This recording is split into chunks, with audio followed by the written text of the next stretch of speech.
Hey, my name is Byrd, and I serve as Assistant Professor of Christian Ministry at Leavell College and NOBTS. I grew up in a family that went to church every Sunday.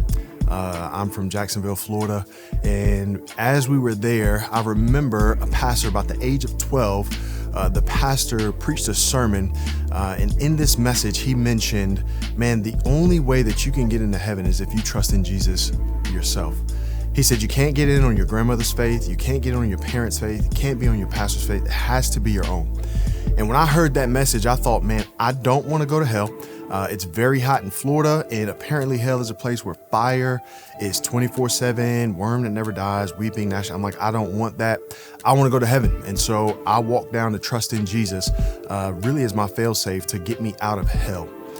Really didn't care much about heaven. All I knew is that we were going to sing songs for all eternity to him. But my understanding of following after Jesus was that I were to read the Bible, do good things, not bad things. That held up until about 10th grade. In 10th grade, I got involved with marijuana, got involved with liquor, got involved with gambling, got involved with sex. And those things drove me. I played football, played basketball, and I ended up getting recruited to play football for college. Many different schools recruited me, but they fell through, whether it was my decision or the schools. And I ended up committing to a school called Charleston Southern in Charleston, South Carolina.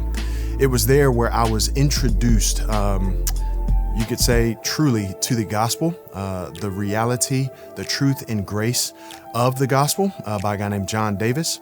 And it was there where the Holy Spirit convicted me of my sin. It was a passage that he brought to my attention. Not everybody who calls me Lord, Lord will enter into my heaven, only those who do the will of the Father. And they will say, haven't we prophesied in your name? Haven't we cast out many demons in your name? Haven't we done many miracles in your name? And Jesus' response to them was, depart from me, you workers of iniquity. I never knew you. I knew for me that although I would call myself a Christian, I'd lived as though I was an enemy of the cross. I knew that if I were to die that day, man, I would not be going to heaven. And I would probably hear from him, depart from me, you work of iniquity. I never knew you. So being convicted of my sin, man, I submitted my life to the Lordship of Jesus Christ. I confessed my sin and trusted in him for my salvation. And it was through a guy with Campus Crusade for Christ, Chad Young, who took me under his wing, discipled me, taught me what it looked like to live as a Christian. And man, may I tell you, that is one of the reasons, the beginning of why I desire to live a life that is committed to Jesus' Lordship, but one that displays and communicates the gospel of Jesus. And all I want to do is to help more and more people do the very same. So that's why I'm here. That's why I teach in the areas that I teach in, and that's why I do what I do.